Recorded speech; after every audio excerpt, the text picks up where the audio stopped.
जय Hind. Complete इडूटेरिया 7500 plus बहुविकल्पी प्रश्नों की सीरीज में आप सभी का बहुत बहुत स्वागत है।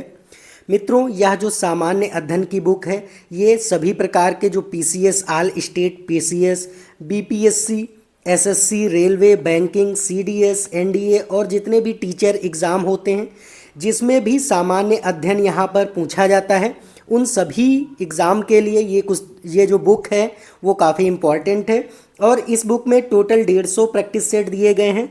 दोस्तों, ये जो मैं सीरीज़ आप लोगों के लिए चला रहा हूँ, इस सीरीज़ में मैं आपको ये पूरे 150 प्रैक्टिस सेट कराने वाला हूँ। और इसी सीरीज़ में आज का यह प्रैक्टिस सेट 18 होने वाला है।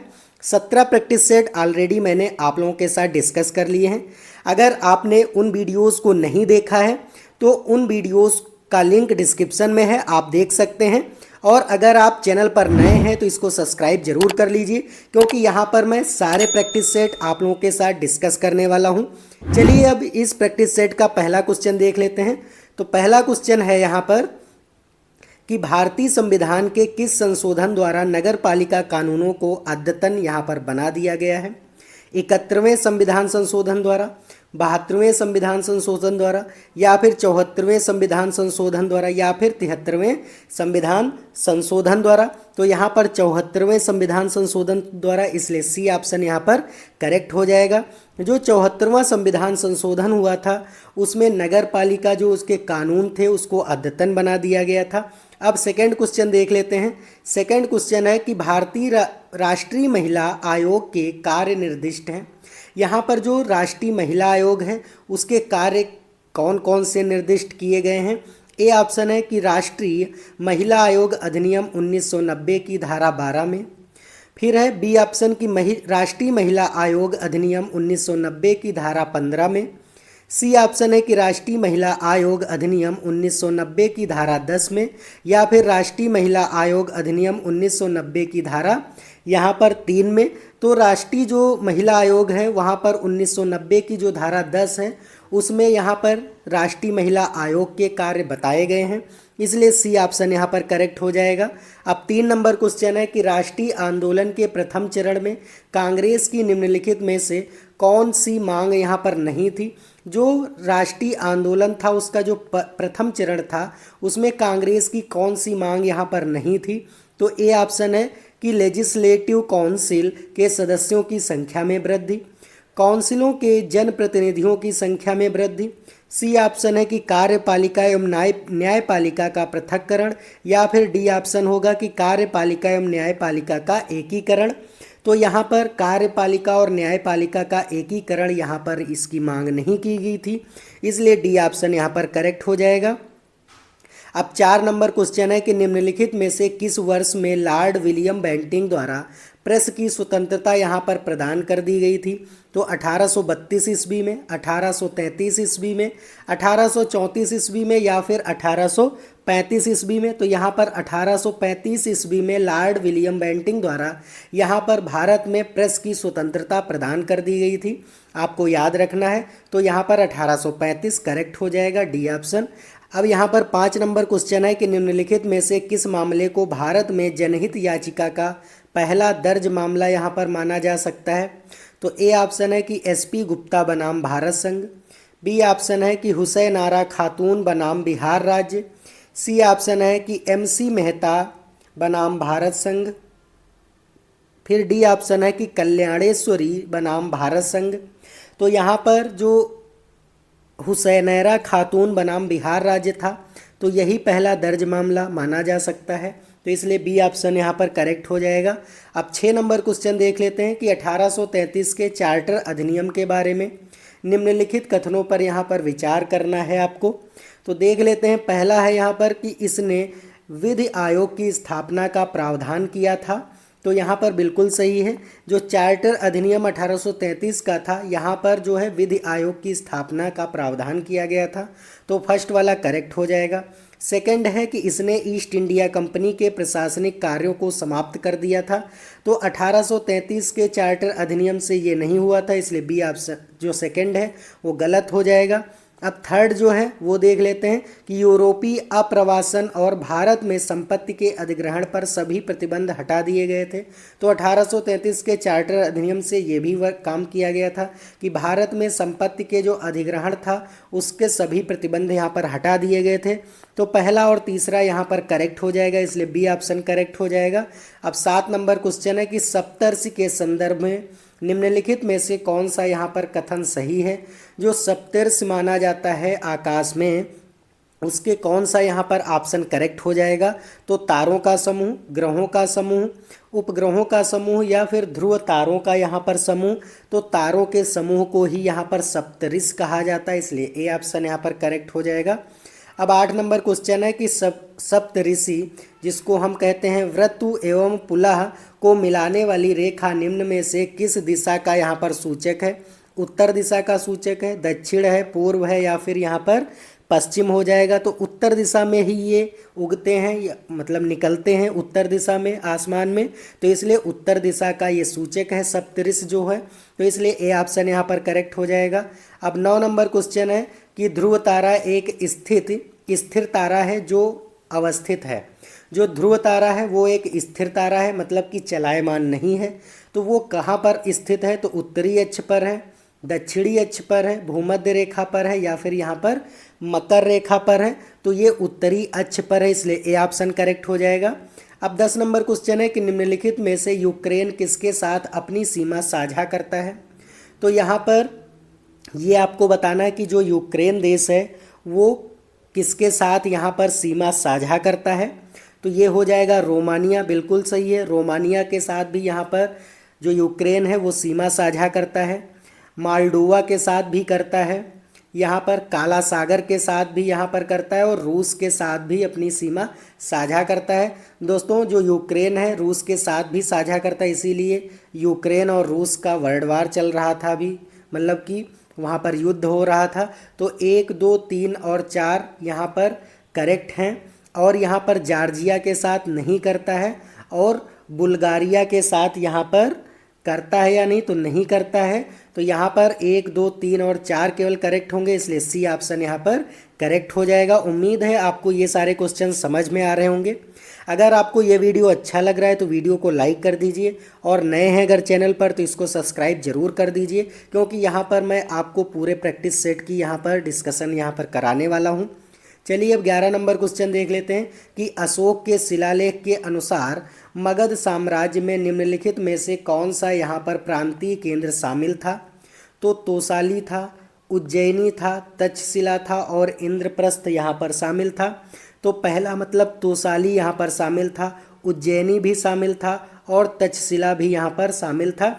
तो इसलिए 1, 2 और 3 करेक्ट हो जाएगा, इसलिए यहाँ पर सी ऑप्शन 11 नंबर का करेक्ट हो जाएगा। 12 नंबर क्वेश्चन देख लेते हैं कि मानव समाज विलक्षण है क्योंकि वह मुख्यतः आश्रित होता है। जो मानव समाज है वो विलक्षण है प्रतिभा का, वो किस पर आश्रित होता है, संस्कृत पर आश्रित है, धर्म पर आश्रित है, विज्ञान पर आश्रित है या फिर यहाँ पर अर्थव्यवस्था पर आश्रित है। तो संस्कृत पर आश्रित है, इसलिए ए ऑप्शन करेक्ट हो जाएगा। अब 13 नंबर क्वेश्चन है कि सिंधु घाटी सभ्यता को आर्यों से पूर्व की ओर रखे जाने का महत्वपूर्ण कारक क्या है। यहाँ पर लिपि है, तांबा है, मृद भांड है या फिर व्यापार आधारित यहाँ पर व्यवस्था उसकी है। तो यहाँ पर मृद भांड, क्योंकि जब सिंधु घाटी सभ्यता की खुदाई की गई तो उसमें जो यहाँ पर मृद भांड मिले उनका जब अध्ययन किया गया तो ये पाया गया कि जो आर्य थे उनसे ये पूर्व की सभ्यता थी, इसलिए यहाँ पर सी ऑप्शन करेक्ट हो जाएगा। अब 14 नंबर क्वेश्चन है कि निम्नलिखित में से किस मूर्ति कला में सदैव रहित स्तरित चट्टान, मतलब कि जिसको हम शिष्ट चट्टान कहते हैं, का प्रयोग माध्यम के रूप में यहाँ पर होता है। तो कौन से काल में होता था। तो मौर्य मूर्ति कला में हुआ है, मथुरा मूर्ति कला में हुआ है, पाल मूर्ति कला या फिर गांधार मूर्ति कला में यहाँ पे हुआ। तो गांधार ही मूर्ति कला में यहाँ पर हुआ है, इसलिए डी ऑप्शन यहाँ पर करेक्ट हो जाएगा। अब 15 नंबर क्वेश्चन देख लेते हैं कि किस मुगल बादशाह को वजीर गाजीउद्दीन ने दिल्ली में दाखिल होने नहीं यहाँ पर दिया था। तो आलमगीर द्वितीय को, शाह आलम द्वितीय को, अकबर द्वितीय को या फिर बहादुर शाह यहाँ पर द्वितीय को। तो आपको याद रखना कि शाह आलम द्वितीय हो जाएगा। तो यहाँ पर बी ऑप्शन करेक्ट हो जाएगा। अब 16 नंबर क्वेश्चन देख लेते हैं कि निम्नलिखित में से किस सुल्तान ने फलों की गुणवत्ता सुधारने के लिए यहाँ पर उपाय किए थे कि यहाँ पर फलों की गुणवत्ता सुधार दी जाए। तो मोहम्मद बिन तुगलक ने किया था, फिरोज शाह तुगलक ने, सिकंदर लोदी या फिर यहाँ पर शेर शाह सूरी ने किया था। तो फिरोज शाह तुगलक ने यहाँ पर फलों की गुणवत्ता सुधारने के उपाय किए थे, इसलिए बी ऑप्शन यहाँ पर करेक्ट हो जाएगा। अब 17 नंबर क्वेश्चन है कि निम्न देशी राज्यों में से कौन यथावत मतलब स्टैंड स्टिल समझौते का यहाँ पर पक्षधार था। तो यहाँ पर आपको याद रखना कि हैदराबाद था, तो इसलिए ए ऑप्शन यहाँ पर करेक्ट हो जाएगा। अब देख लेते हैं 18 नंबर क्वेश्चन। तो 18 नंबर क्वेश्चन है कि सौमेंद्र नाथ टैगोर द्वारा राष्ट्रीय दल का क्या नाम था। यहाँ पर भारतीय बोलशेविक दल था, क्रांतिकारी साम्यवादी दल था, बोलशेविक लेनिनिस्ट दल था या फिर आतिवादी लोकतांत्रिक दल था। यहाँ पर तो आपको याद रखना कि जो क्रांतिकारी साम्यवादी दल था यही करेक्ट था, यहाँ पर टैगोर द्वारा स्थापित किया गया दल, तो इसलिए बी ऑप्शन यहाँ पर करेक्ट हो जाएगा। अब 19 नंबर क्वेश्चन देख लेते हैं कि द्वितीय विश्व युद्ध के संदर्भ में भारतीय राष्ट्रीय कांग्रेस की यहाँ पर क्या जो है नीति थी। तो आपको यहाँ पर ये बताना है कि जो द्वितीय विश्व युद्ध था वहाँ पर भारतीय राष्ट्रीय कांग्रेस की क्या यहाँ पर नीति थी। तो आपको याद रखना कि पूर्ण स्वतंत्रता का आश्वासन मिलने पर ब्रिटेन का यहाँ पर सहयोग करना था, इसलिए सी ऑप्शन करेक्ट हो जाएगा। अब 20 नंबर क्वेश्चन है कि सहायक संधियों के द्वारा अंग्रेजों ने भारतीय नरेशों के किस कार्य को यहाँ पर नियंत्रित कर दिया था। तो उनके राजस्व प्रशासन को नियंत्रित कर दिया था, तो इसलिए बी ऑप्शन यहाँ पर करेक्ट हो जाएगा। 21 नंबर क्वेश्चन है कि शहरी हैंडीक्राफ्ट के पतन का सबसे महत्वपूर्ण यहाँ पर कारण क्या था। तो अंग्रेजों द्वारा हैंडीक्राफ्ट कर्मियों का यहाँ पर दमन, तो इसलिए डी ऑप्शन करेक्ट हो जाएगा।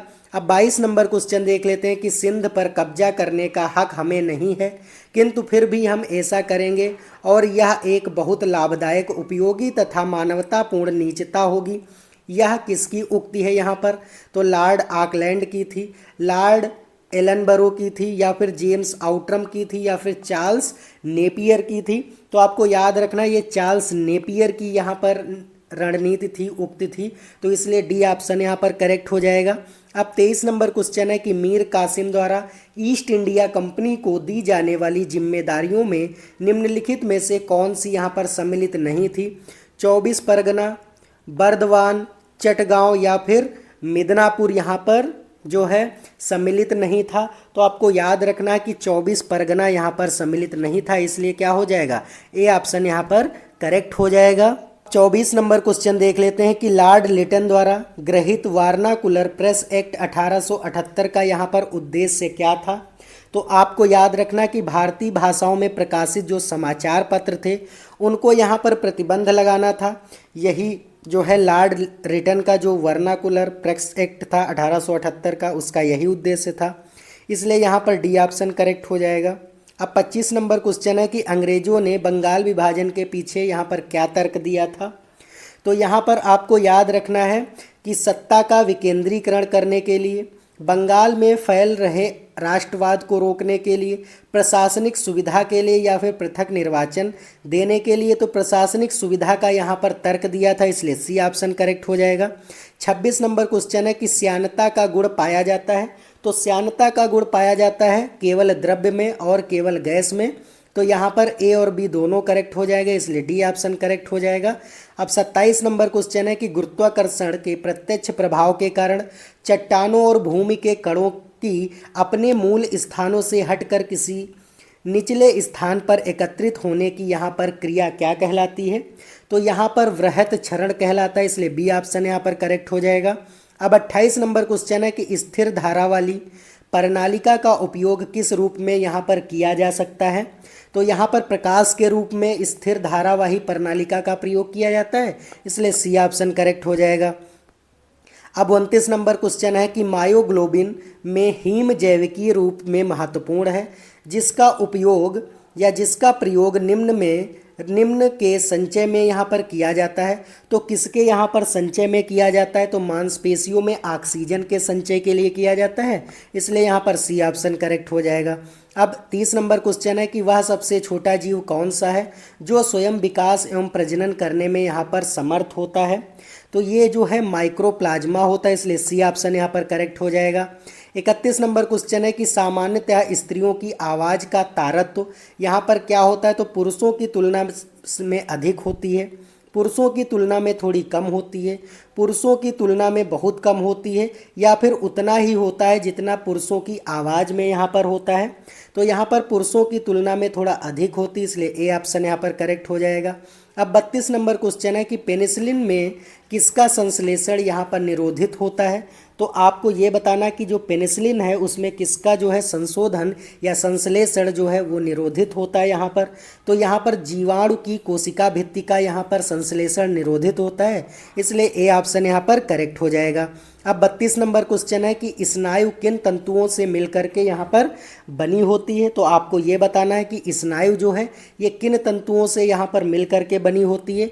तो ये पीले लचीले तंतुओं से मिलकर के बनी होती है, इसलिए बी ऑप्शन यहाँ पर करेक्ट हो जाएगा।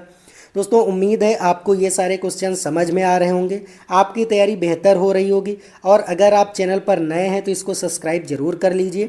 चलिए अब देख लेते हैं 34 नंबर क्वेश्चन कि जीभ की गति का नियंत्रण निम्नलिखित में से किसके द्वारा यहाँ पर किया जाता है। तो ग्लोसोफेरिजियल तंत्रिका जो होती है उसके द्वारा किया जाता है, इसलिए सी ऑप्शन यहाँ पर करेक्ट हो जाएगा। अब 35 नंबर क्वेश्चन है कि समजात गुणसूत्र कब युग्मन करते हैं यहाँ पर। तो आपको याद रखना है कि केवल जब अर्धसूत्री विभाजन की प्रथम पूर्वावस्था में यहाँ पर समजात जो गुणसूत्र होते हैं ये युग्मन करते हैं, तो इसलिए यहाँ पर क्या हो जाएगा, तो यहाँ पर बी ऑप्शन करेक्ट हो जाएगा। अब 36 नंबर क्वेश्चन देख लेते हैं कि एक फूल के प्रजनन का भाग कौन सा यहाँ पर है। तो आपको याद रखना है कि जो फूल के प्रजनन का यहाँ पर भाग होता है वो पुंकेसर एवं कार्पेल्स जो होता है वो, इसलिए ए ऑप्शन यहाँ पर करेक्ट हो जाएगा। अब 37 नंबर क्वेश्चन देख लेते हैं कि शिशु जो पोषक होता है, मतलब कि बेबी फीडिंग कराई जाती है जिन बोतलों से, या फिर शीतल यहाँ पर पेय जो सॉफ्ट ड्रिंक होती है वो बोतलें सामान्यतः किसकी बनी होती हैं। तो यहाँ पर पॉलीस्टाइटीन की बनी होती हैं ये बोतलें, इसलिए डी ऑप्शन यहाँ पर करेक्ट हो जाएगा। अब फिनाइल का 1% विलयन है, फिनाइल में अगर 1% विलयन है तो ये क्या है, प्रतिरोध है, प्रतिजैविक है, पीड़ाहारी है या फिर विसंक्रामी है। तो यहाँ पर आपको बताना है कि जो 1% फिनाइल जो होता है उसका विलयन क्या हो जाएगा, तो विसंक्रामी हो जाएगा, यहाँ पर संक्रमण को रोक देगा, इसलिए डी ऑप्शन यहाँ पर करेक्ट हो जाएगा। अब 39 नंबर क्वेश्चन है कि शुद्ध सोडियम क्लोराइड को जल में घोलने पर प्राप्त घोल का पीएच मान यहाँ पर क्या होगा। तो आपको पीएच मान बताना है, तो ये उदासीन होगा क्योंकि यहाँ पर शुद्ध सोडियम क्लोराइड है, मतलब कि NaCl है, तो इसका जो घोलने पर पीएच होगा वो उदासीन हो जाएगा, तो इसलिए सी ऑप्शन यहाँ पर करेक्ट हो जाएगा। अब 40 नंबर क्वेश्चन है कि भारत के आर्थिक इतिहास पर पहली प्रसिद्ध पुस्तक का लेखक यहाँ पर कौन था। तो एनी बेसेंट थी, दादा भाई नौरोजी थी, रमेश चंद्र दत्त थे या फिर सुरेंद्र नाथ यहाँ पर बनर्जी थे। तो रमेश चंद्र दत्त थे, इसलिए सी ऑप्शन यहाँ पर करेक्ट हो जाएगा। अब 41 नंबर क्वेश्चन है कि कीट संवर्धन क्या है। तो आपको बताना है कि कीट संवर्धन क्या है। तो कीटों की वृद्धि करने का विज्ञान ही कीट संवर्धन कहलाता है, इसलिए ए ऑप्शन करेक्ट हो जाएगा। अब 42 नंबर क्वेश्चन देख लेते हैं कि वैक्सीनेशन शब्द की व्युत्पत्ति का एक लैटिन शब्द से हुई है। जो वैक्सीनेशन है उस शब्द की व्युत्पत्ति जो है वो लैटिन शब्द से हुई है। यह शब्द किससे यहाँ पर संबंधित है, तो ये गाय से संबंधित है, तो इसलिए बी ऑप्शन यहाँ पर करेक्ट हो जाएगा। 43 अब यहाँ पर 43 नंबर क्वेश्चन देख लेते हैं कि DDT का पूरा नाम क्या है यहाँ पर। तो आपको पता होना चाहिए कि डाईक्लोरो डाईफेनाइल ट्राईक्लोरो इथेन होता है, तो यहाँ पर क्या हो जाएगा, तो बी ऑप्शन यहाँ पर करेक्ट हो जाएगा। आप देख लेते हैं 44 नंबर क्वेश्चन देख लेते हैं। तो अब 44 नंबर क्वेश्चन है यहाँ पर कि कौटिल्य अर्थशास्त्र कितने अधिकरणों में यहाँ पर विभाजित है। तो यहाँ पर 15 अधिकरणों में विभाजित है, क्योंकि कौटिल्य की यहाँ पर कौन सी बुक है, तो अर्थशास्त्र है, और इसको 15 अधिकरणों में विभाजित किया गया है, तो यहाँ पर डी ऑप्शन करेक्ट हो जाएगा। अब 45 नंबर क्वेश्चन है यहाँ पर सूखाग्रस्त क्षेत्र कार्यक्रम यहाँ पर की शुरुआत यहाँ पर की गई थी तो 1970 से 72 में की गई थी, 1973 से 74 में की गई थी, 80 से 82 में की गई थी, या फिर 1987 से 88 में की गई थी। तो यहाँ पर 73 से 74 में की गई थी, इसलिए बी ऑप्शन करेक्ट हो जाएगा। अब 46 नंबर क्वेश्चन है कि कोली, सहारिया एवं मेव नामक जनजाति किस राज्य में यहाँ पर पाई जाती हैं। तो आपको याद रखना है कि ये राजस्थान में पाई जाती हैं, इसलिए सी ऑप्शन करेक्ट हो जाएगा। अब यहाँ पर 47 नंबर क्वेश्चन है कि निम्नलिखित गैसों पर यहाँ पर विचार करना है। तो कार्बन डाइऑक्साइड है, नाइट्रोजन है, ऑक्सीजन है और उसके बाद में आर्गन है। तो सबसे ज़्यादा अगर आयतन के हिसाब से यहाँ पर देखा जाए तो अवरोही मतलब कि सबसे ज़्यादा जो है तो वो नाइट्रोजन हो जाएगी। तो पहले नंबर पर नाइट्रोजन हो जाएगी, मतलब 2 नंबर पहले नंबर पर आ जाएगा। फिर ऑक्सीजन हो जाएगा, उसके बाद आर्गन हो जाएगी, तो 3 नंबर पर आर्गन, और फिर कार्बन डाइऑक्साइड हो जाएगा। तो 2 3 4 1 मतलब सी ऑप्शन यहाँ पर करेक्ट हो जाएगा। 48 नंबर क्वेश्चन है कि जैसे जैसे अर्थव्यवस्था विकसित होती है, राष्ट्रीय आय में तृतीयक क्षेत्र के अंश पर यहाँ पर क्या प्रभाव पड़ता है। तो आपको याद रखना है कि ये बढ़ता रह जाता है, तो इसलिए सी ऑप्शन यहाँ पर करेक्ट हो जाएगा। अब 49 नंबर क्वेश्चन है कि ऐसा अर्थशास्त्र जैसे उसे होना चाहिए, यह कथन निम्न में से किससे संबंधित है। तो आपको याद रखना है कि मानक अर्थशास्त्र से ये संबंधित है, इसलिए ए ऑप्शन करेक्ट हो जाएगा। अब दोस्तों ये लास्ट क्वेश्चन है इस प्रैक्टिस सेट का। अगर आपको ये वीडियो अच्छा लगा है तो वीडियो को लाइक कर दीजिए, और अगर चैनल पर नए हैं तो इसको सब्सक्राइब जरूर कर दीजिए, क्योंकि यहाँ पर मैं आपके सारे प्रैक्टिस सेट डिस्कस करने वाला हूँ। और मैं डायरेक्ट दोस्तों इसलिए ये डिस्कस कर देता हूँ कि कम समय में आपके ये 50 क्वेश्चंस हो जाते हैं। कम समय में आपको ज़्यादा जानकारी देने की यहाँ पर उम्मीद है, कोशिश होती है। तो देखते हैं, अब ये 50 क्वेश्चन देख लेते हैं। लास्ट क्वेश्चन है कि भारतीय मानव विकास प्रतिवेदन प्रत्येक वर्ष गाँव के लिए नहीं यहाँ पर देता है। तो क्या यहाँ पर गाँव के लिए नहीं देता है। तो आपको याद रखना कि बेरोजगारी संबंधी सूचकांक नहीं देता है और सारी चीज़ें ये देता है, इसलिए यहाँ पर डी ऑप्शन करेक्ट हो जाएगा। उम्मीद है आपको ये सारे क्वेश्चन समझ में आए होंगे। अगर ये सारे क्वेश्चंस अच्छे लगे हैं तो वीडियो को लाइक कर दीजिए, और चैनल पर नए हैं तो इसको सब्सक्राइब कर दीजिए। चलिए मिलते हैं नए वीडियो में नई जानकारी के साथ, तब तक के